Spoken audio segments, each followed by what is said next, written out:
quiero invitar al escenario a Arturo Cifuentes. Y acá como anécdota,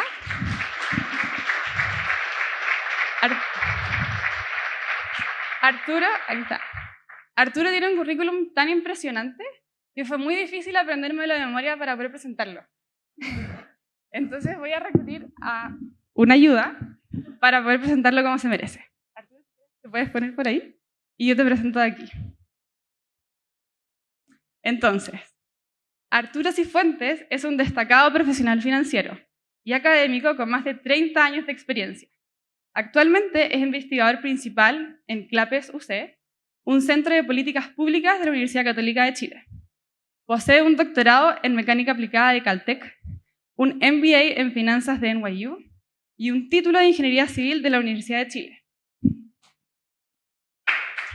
No he terminado. Ha sido profesor en Columbia, Universidad del Sur de California y la Universidad de Chile. Cifuentes fue miembro del Comité de Inversiones del Fondo Soberano Chileno y asesor del Ministerio de Hacienda. Ha testificado como experto ante el Senado de Estados Unidos y es autor de numerosos artículos académicos y de opinión, incluyendo colaboraciones para el Financial Times y Fintual también. Recientemente coescribió el libro The Worth of Art, Financial Tools for the Art Markets, junto a Ventura Charlín, y es un poco de lo que nos va a hablar hoy día. Así que Arturo, bienvenido.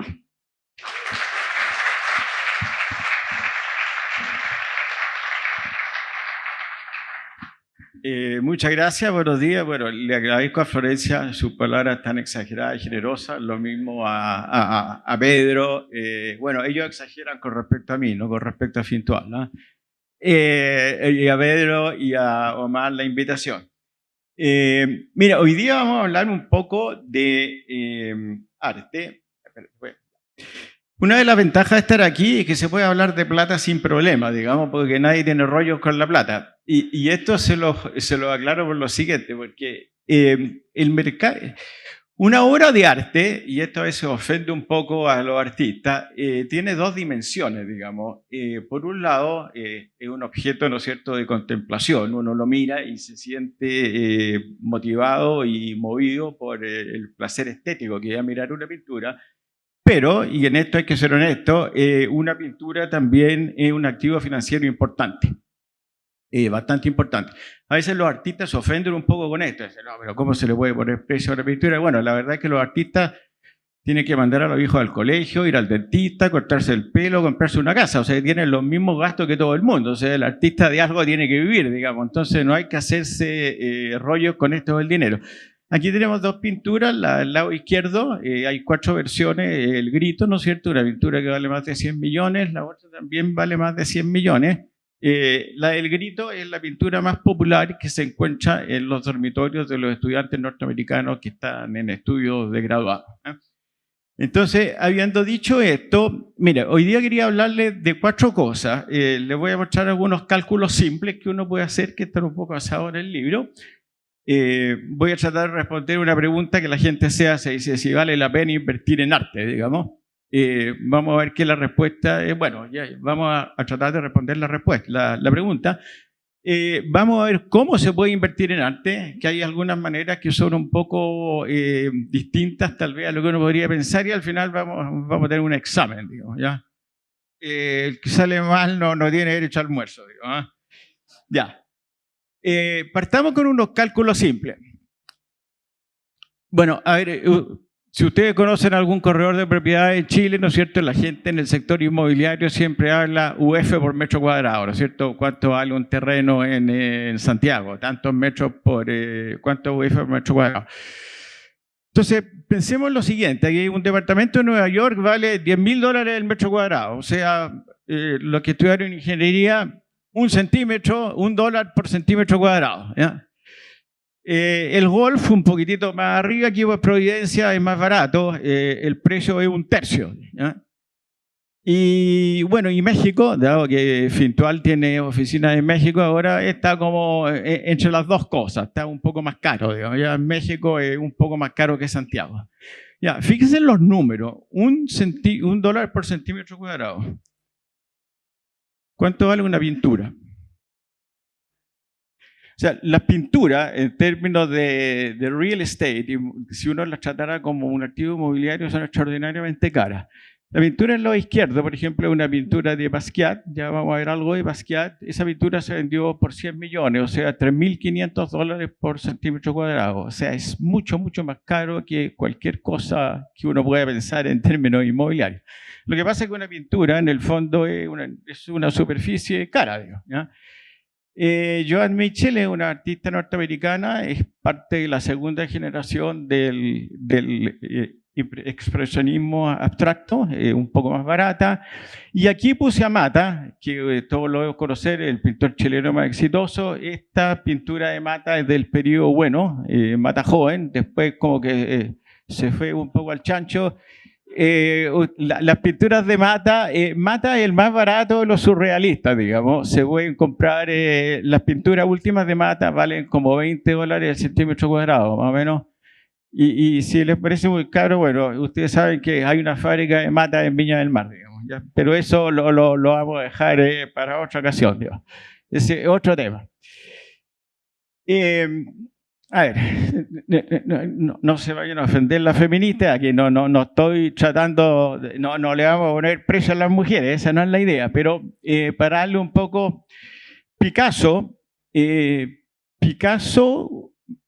más del 60% de las pinturas que pintó eran retratos de mujeres.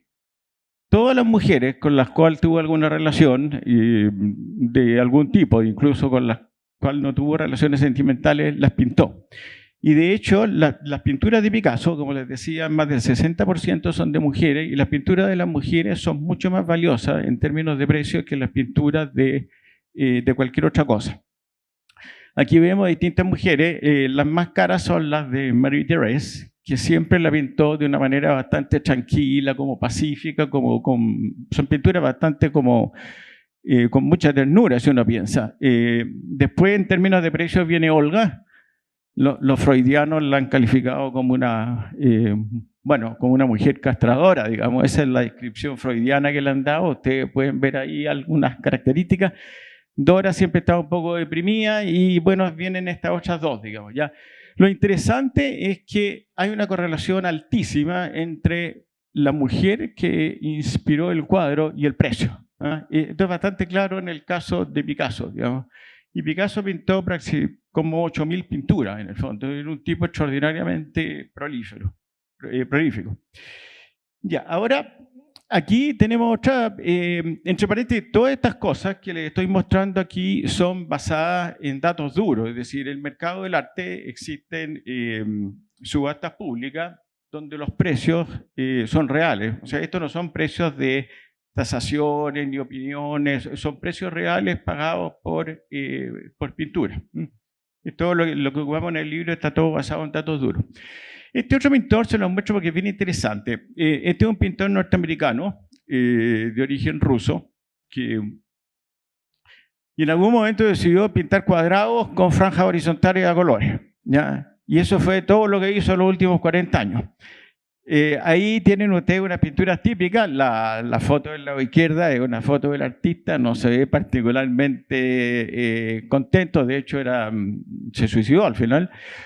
Una historia un poco triste. Y lo interesante, esto probablemente ustedes no lo han visto, pero la cantidad de literatura que hay hablando de los aspectos metafísicos, filosóficos, inspiraciones de las pinturas de Rothko. En Texas hay una capilla para meditar con pinturas de Rothko, son extraordinarias.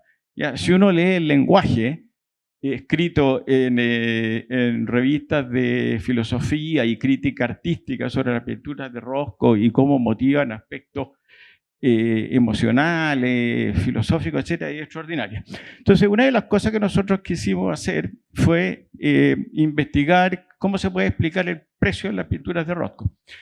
Entonces, tomamos todas las pinturas y con una descripción digital de la pintura. En general tienen entre 100 y 200.000 píxeles. Cada píxel tiene tres, digamos, componentes, tres coordenadas. Una el eje vertical blanco y negro y los otros son los colores típicos. Entonces, lo que hicimos fue tomar todas estas pinturas cuyos precios conocíamos y Esta es la única ecuación que voy a mostrar, que no se asusten, digo. Ya, esta es una regresión. Entonces, en el lado izquierdo tenemos el precio por unidad de superficie y en el lado derecho, los que vieron alguna vez este tipo de cosas, tenemos varias variables de control, por así decirlo, y lo importante son estas, las que están acá, que tienen que ver con el color, ¿ya? Entonces, la idea un poco detrás de este ejercicio es ver cuáles son los factores que explican el precio en Rothko, después de toda esta majamama de aspectos filosóficos, metafísicos, espirituales, ¿ya? Entonces, después de hacer este análisis, que lo tenemos en el libro ahí, pero no voy a ir a los detalles, ¿a qué conclusión llegamos?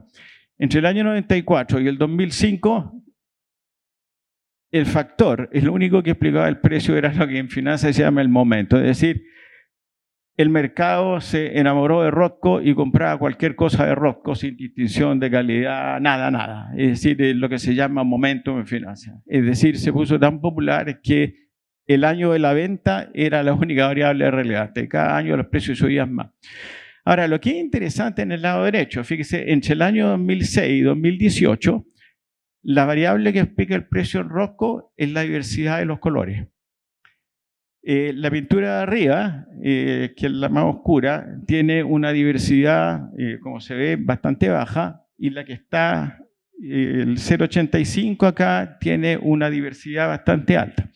Entonces, ¿cómo se mide la diversidad? La diversidad de los colores, pensarán ustedes. En economía hay un índice que va entre 0 y 1, que se llama el índice de Herfindahl, que se ocupa para medir monopolio en un mercado.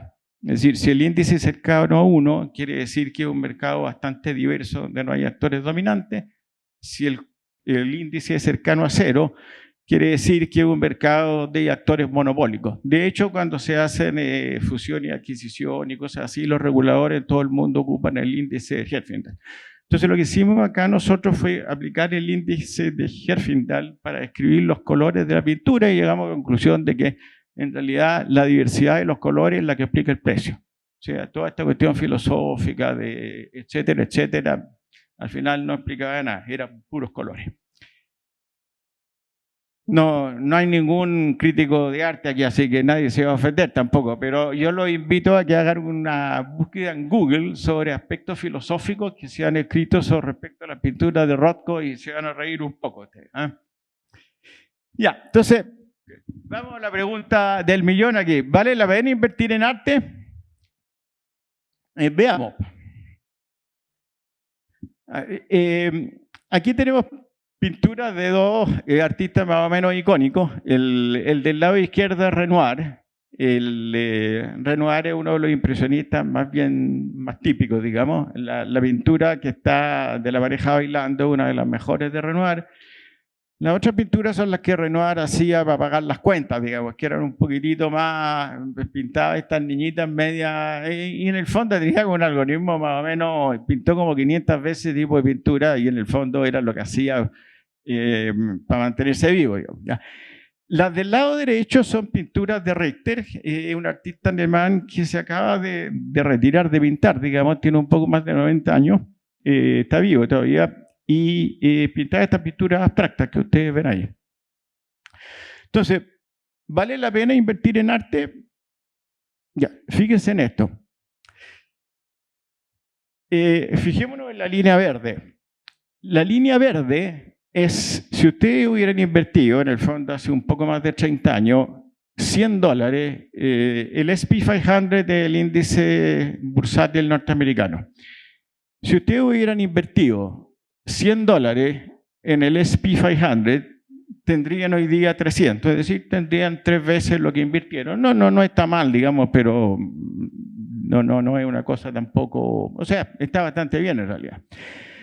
Ahora, si ustedes hubieran invertido en Renoir, no estarían tan contentos, digamos, ¿ya? De hecho, los impresionistas, que eran los pintores favoritos de los abuelos de ustedes, hoy día han caído en desgracia en términos financieros, digamos, ¿ya? Lo mismo que pasaba antes, o sea, los abuelos de ustedes compraban acciones de eBay y General Motors, hoy día compran Microsoft, compran Apple, ¿ya? ¿Y qué pasaría si ustedes hubieran invertido en Richter? Tendrían 17 veces lo que tenían. Entonces, la primera lección acá es que la pregunta de invertir en arte, bueno, depende en qué invierte uno. O sea, la variedad es extraordinaria. Es lo mismo que preguntarse si vale la pena invertir en activos inmobiliarios. Bueno, depende. O sea, comprar un departamento en Miami es muy distinto a comprar una bodega en California o comprar un terreno en Chiloé, digamos. Son cosas absolutamente distintas. Y aquí uno lo es. La diferencia entre haber invertido en los impresionistas y haber invertido en Richter es extraordinaria. Ya. Este es Basquiat. Trágicamente murió a los 28 años de una sobredosis. Como ven ustedes, tenía un corte de pelo bastante alternativo, digamos. Ahora, además, fíjense ustedes, a los millennials les gusta hacer cosas para, digamos, definir su identidad en forma bastante clara. Bueno, aquí hay un ejemplo interesante. Fíjense ustedes cómo usaba la corbata Basquiat. De una manera bastante alternativa. Se dejaba la mitad de la corbata afuera del cuello, digamos. A lo mejor no sé si lo ven bien, digamos. Pero, bueno, Basquiat, que trabajó bastante con Andy Warhol, por ejemplo, pintó muchas cosas. Y aquí, fíjense lo que estamos viendo acá. Estas dos pinturas se compraron y se vendieron el mismo año. La de arriba tuvo un retorno del 100%, es decir, se vendió en el doble. La de abajo tuvo una pérdida del 10%. Es decir, no solamente importa en qué invierte uno, sino que dentro de un mismo artista hay una variedad extraordinaria. Ahora, lo que pasa es lo siguiente, y esto tal vez es lo que hace un poco más interesante invertir en arte. O sea, si uno dice yo quiero invertir en Microsoft, uno compra acciones de Microsoft, pero uno no puede decir voy a invertir en Picasso. Uno tiene que comprar una pintura de Picasso. Y de las 8.000 pinturas que pintó, uno va a comprar una. Y la variedad que hay dentro de cada pintura, como ustedes lo han visto, es extraordinaria. O sea, aquí vemos dos pinturas del mismo artista, vendidas y compradas en el mismo periodo de tiempo con un retorno extraordinariamente distinto. Ya. Esto se lo voy a mostrar porque es interesante. No espero que lo puedan leer eso.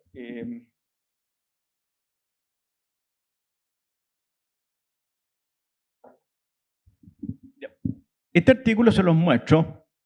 Fíjense en el título, nomás lo puede. Es bastante cruel y deprimente la conclusión. Este artículo se publicó en la revista Science, que es una revista científica bastante prestigiosa. Este artículo lo que hizo fue examinar de un número tremendamente grande de artistas su trayectoria desde el comienzo hasta el final. ¿Cuál fue la conclusión? Los artistas exitosos son exitosos de jóvenes. Es decir, la persona que antes de los 30 años, el término en inglés es he made it, tiene muy poca probabilidad de tener éxito. Todos los artistas exitosos a los 50 años es porque eran exitosos antes de tener 25. O dicho de otra manera, es muy poco probable que un artista viejo, por así decirlo, vaya a tener éxito si no lo ha tenido. Ahora, lo otro que también es un poco, esto es del año 2018, antes de Brexit, la proximidad geográfica, lo que podríamos llamar los centros de poder, es importante. En este caso, Nueva York y Londres. Londres está un poco capa caída por lo de Brexit. Entonces, la conclusión, que es un poco trágica, es que un artista que tiene 50 años y está viviendo en Lisboa o en Bogotá y no ha tenido éxito, probablemente va a ser muy, muy difícil que vaya a tener éxito. Ahora, la decisión de tener éxito es un poco elástica, digamos, pero uno lo puede definir como una persona que vive de su trabajo, ¿ya? Entonces, la probabilidad de éxito de un artista depende mucho de la proximidad a los lugares que son relevantes y cuando es joven. Ahora, uno puede discutir si esto es justo o no es justo, bueno, ese es otro cuento, digamos, pero ese es más o menos cómo funciona. O sea, es muy importante, por ejemplo, la probabilidad de que un artista que vive en Nueva York sea más exitoso que uno que está viviendo en Medellín es muy, muy grande. Entonces, ¿qué pasa con el arte como activo de inversiones? Bueno, el arte es un activo alternativo. ¿Qué significa esto? Ya, lo primero que hay que tener en cuenta, y esto tal vez un poco contraintuitivo, no existe lo que podríamos llamar el mercado del arte, sino que existen varios mercados y son todos distintos. El mercado de las pinturas es muy distinto al mercado de la escultura o de la fotografía. E incluso, por ejemplo, dentro del mercado de las pinturas existen grandes diferencias. El mercado de arte contemporáneo es muy distinto al mercado de los impresionistas o lo que se llaman los old masters o el arte moderno. Son mercados con poca liquidez. Vender una pintura toma entre 6 meses y un año. Hay que hacer un montón de due diligence, ver que tenga los papeles del orden, que sea legítima. Es un proceso largo y los costos de la transacción son altos. Vender una pintura, la comisión es entre un 20 y un 25%. Ahora, eso no significa, bueno, el periodo de tenencia de una pintura en general es largo, 7 años, o sea, nadie compra, o sea, uno puede comprar acciones un día lunes y venderla el martes y ganar. Uno no puede vender es muy difícil que una persona pueda comprar una pintura un día lunes con la idea de venderla el día viernes. Ya, eso no, simplemente no ocurre. Entonces, el arte en términos de activo financiero es, digamos, es un activo de alto riesgo y alto retorno. Es un poco similar a lo que ocurre con el capital de riesgo, venture capital. ¿Ya? Entonces, no estoy diciendo que el arte como inversión sea malo o sea bueno. Simplemente es un activo que tiene todas las características de un activo alternativo. Alto riesgo, alto retorno y es poco líquido. ¿Ya? Ahora, por ejemplo, sería imprudente que una persona tenga el 40% de sus ahorros en un activo que es poco líquido, digamos. Pero hay muchas, por ejemplo, endowment, en universidades, instituciones de ese tipo, que tienen un 1%, un 2% de sus activos, tienen un tercio en alternativo y una fracción de los alternativos en cosas de este tipo, digamos, ¿ya? Pero sería imprudente, por ejemplo, que una persona ponga la mitad de su ahorro en arte, digamos. Esa no es la idea. Ya, entonces, ¿cómo se puede invertir en arte? Bueno, la forma obvia, ¿no es cierto?, es comprando una pintura, ¿ya? Y por supuesto hay varias alternativas, ¿no es cierto? La pintura que tenemos al lado izquierdo ahí es, noten el signo de interrogación, está atribuida a Leonardo da Vinci. Hay algo de cuestionamiento con respecto a la legitimidad de la pintura. Esa es la pintura más cara que se ha transado en el mercado, la compró el gobierno de Arabia Saudita en 450 millones de dólares. La pintura está cuestionada. The Guardian, el diario inglés, se rió un poco de la pintura, escribió un artículo bien iconoclasta diciendo que el Cristo de la pintura parecía un hippie stone, fue la palabra que ocupó, digamos, y hicieron ver, digamos, que, no sé si alcanza a ver, que le habían sacado el pito de marihuana de entre los dedos, digamos. Ese fue el comentario de... Ahora, la pintura tiene alguna sutileza. Leonardo da Vinci sabía óptica bastante bien y una de las cosas que se le cuestionaba es que la imagen aquí no está invertida, digamos. Entonces, que es un error que no habría cometido, digamos. Bueno, aquí tenemos opciones más baratas. La pintura de Pizarro, uno de los impresionistas, esa $500,000, digamos. Algunos virtualistas tal vez puedan, cuando terminen de su vida laboral, podrán comprar. Y bueno, siempre existe opciones más baratas, digamos. Siempre uno puede ir a Alonso de Córdoba y por poco menos comprar una pintura. Ya. En los últimos 10 años han surgido dos alternativas de invertir en arte que son bastante interesantes y que son distintas al comprar una pintura. Lo que les estoy mostrando acá es lo que se llama en inglés fractional ownership, que es una idea que es relativamente nueva. Si ustedes piensan, la idea no es muy innovadora porque es lo que ocurre cuando uno compra acciones, pero en el contexto del arte es un poco distinta. Entonces, esto que les estoy mostrando acá no es un ejemplo hipotético, este es un caso real. Entonces, ¿qué ocurrió? Entonces, de la manera que funciona es la siguiente. Se crea lo que se llama un trust, un fideicomiso, y varias personas hacen un aporte. y se compra una pintura. En este caso se compró esta pintura de Cecily Brown, que es una artista que le ha ido bastante bien. De hecho, el año pasado tuvo una exhibición en el Met en Nueva York. Se compró esta pintura en mayo del 2010 y después de 8 años se vendió en prácticamente 7 veces el valor, ¿ya? Hay algunos gastos involucrados en tener la pintura, porque uno no puede tener una pintura de este tipo en cualquier parte, hay que tenerla en bodegas especializadas, que tiene que tener humedad, temperatura controlada, protección contra el incendio, ese tipo de cosas. Ahora, el inconveniente de este tipo de inversión, como ustedes sospecharán, es que uno no puede tener la pintura en el living de la casa, ¿ya? A lo mejor era tener un póster y decir que es participante, pero es parte del atractivo, es que uno puede participar, es como comprar acciones de una empresa, ¿ya? Entonces, esto es un mercado que no es muy grande todavía, pero es algo que se está moviendo en la dirección correcta. Ya, esto es más interesante. Este es un mercado más especulativo, que es lo que se llama el mercado de la garantía. Cuando una persona lleva una pintura a una casa de subasta, normalmente puede negociar lo que se llama una garantía, es decir, un precio mínimo. ¿Qué significa eso? Normalmente, cuando se analiza la pintura, los expertos nunca dan un precio específico, dicen un intervalo. O sea, esta pintura puede costar entre 100 y 150 mil dólares, una cosa de ese tipo. Entonces, el vendedor puede negociar una garantía. ¿Qué significa eso? Si la pintura, o sea, si la mejor postura en el remate es inferior a la garantía, un especulador, que es lo que se llama el third party guarantor, que participa acá, tiene que hacer un cheque por la diferencia. Es decir, si la garantía eran 100 mil dólares y la pintura va a salir a la venta por 70, el especulador tiene que hacer un cheque por 30 mil dólares. O un cheque por la cantidad total y se queda con la pintura, ¿ya? Esa es la alternativa.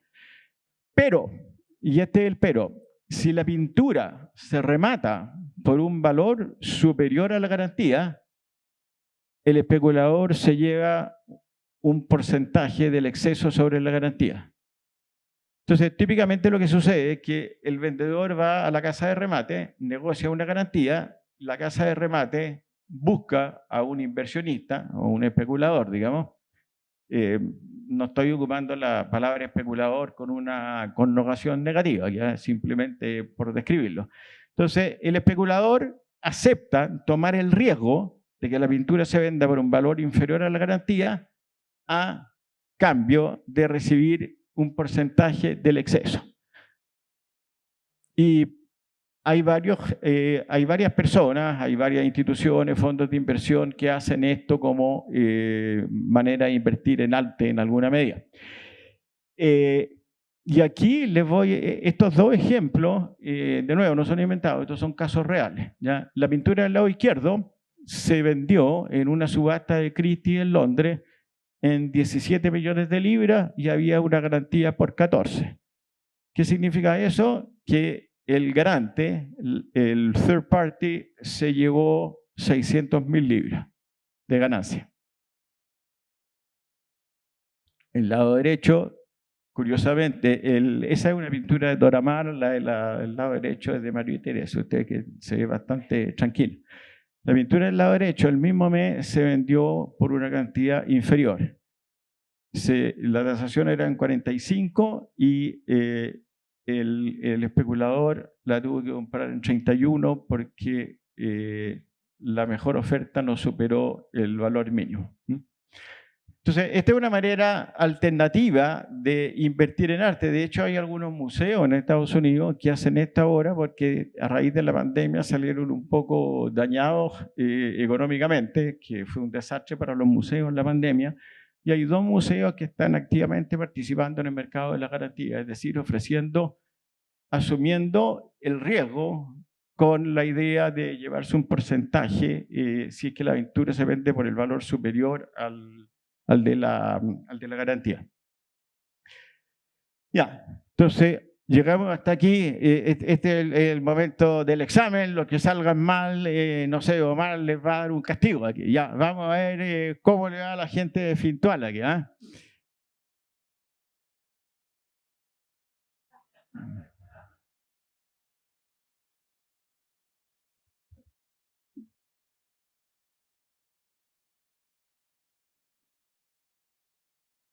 Ya, este es fácil. ¿Alguien se atreve a contestar? ¿Alguien se atreve a contestar o no?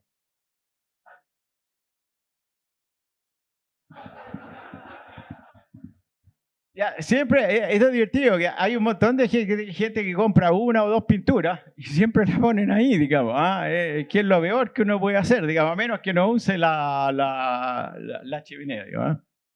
Ya. ¿Quién pintó esa pintura? ¿Alguien se envalentona a decir algo o no? Renoir. ¿Quién dijo Renoir? Ya, hay que darle un premio, hay que aumentarle el balance a la cuenta fintual, entonces, ¿no es cierto? Ajá. Ya, ¿y dónde está? A ver.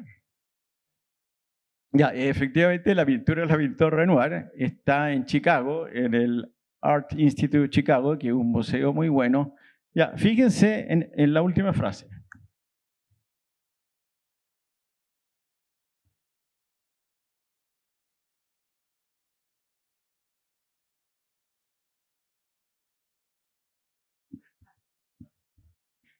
¿Saben la historia detrás de esa pintura? Bueno, cuando Trump se presentó a candidato la primera vez, dio varias entrevistas desde su avión. Entonces un periodista notó que había una pintura hecha. Y haciendo un zoom, identificaron la pintura. Entonces, habiendo identificado la pintura, el periodista contactó al Art Institute de Chicago. Y la primera pregunta es, bueno, ¿cuántas versiones hay de esta pintura? Digamos. O sea, a veces algunos artistas pintaron 2 o 3 versiones de la misma pintura. A veces es evidente que, por ejemplo, Cézanne pintó varios jugadores de carta, Van Gogh pintó los manzanillones varias veces, pero bueno, no era el caso. Entonces, el museo le aseguró que no, hay una sola versión de esta pintura y la pintura nunca ha salido del museo en los últimos 40 años, no se ha prestado nunca. Entonces, la respuesta es 2 alternativas, ¿no es cierto? Una, o Trump compró una pintura falsificada, o 2, mandó a hacer a la China una copia, que se hace una copia muy buena, con el propósito de, el término en inglés es lo que se llama bragging rights, de poder tenerla, no sé, en su oficina o en su casa, una cosa así. Ya. Ya, y esta es la pregunta más difícil. Mire, esta pintura es de Rufino Tamayo, es uno de los muralistas mexicanos, ¿no es cierto? Esta pintura se vendió por un poco más de 2 millones en esa fecha, el 22 de noviembre del 2016, en Sotheby. Pintura de 100 por 80, más o menos relativamente cuadrada. ¿La miraron bien? Ya. El mismo día, esta pintura de Rufino Tamayo se vendió en Christie's, que es el competidor de Sotheby, por un precio bastante parecido. Fíjese, el tamaño es prácticamente el mismo tamaño y un precio muy parecido. O sea, el mercado funciona más o menos bien en ese sentido. 2 pinturas, una es más o menos cuadrada, la otra es rectangular. Entonces, ¿cómo se explica la diferencia de precio? La naranja. La naranja más cara del mundo esa. ¿Ah? ¿Ya? Bueno, entonces con esto voy a terminar.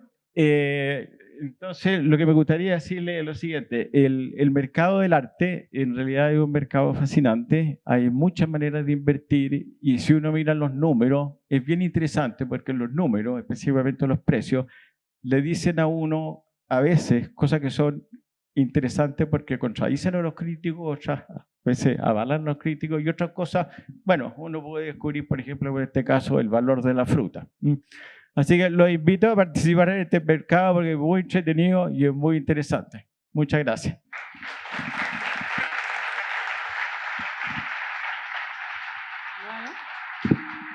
¿Arturo?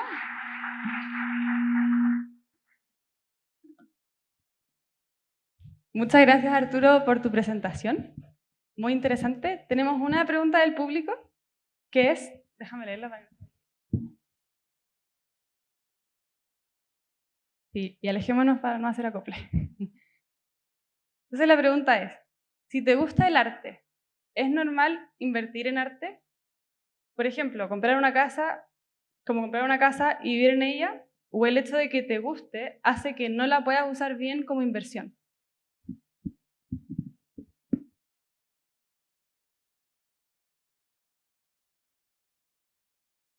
No, yo creo que se puede invertir y a uno le guste. O sea, es siempre preferible invertir en algo que a uno le guste, porque si uno compra una pintura pensando que es una inversión y al final resulta ser un desastre y no le gusta, es peor todavía, porque está condenado a mirarla por el resto de su vida.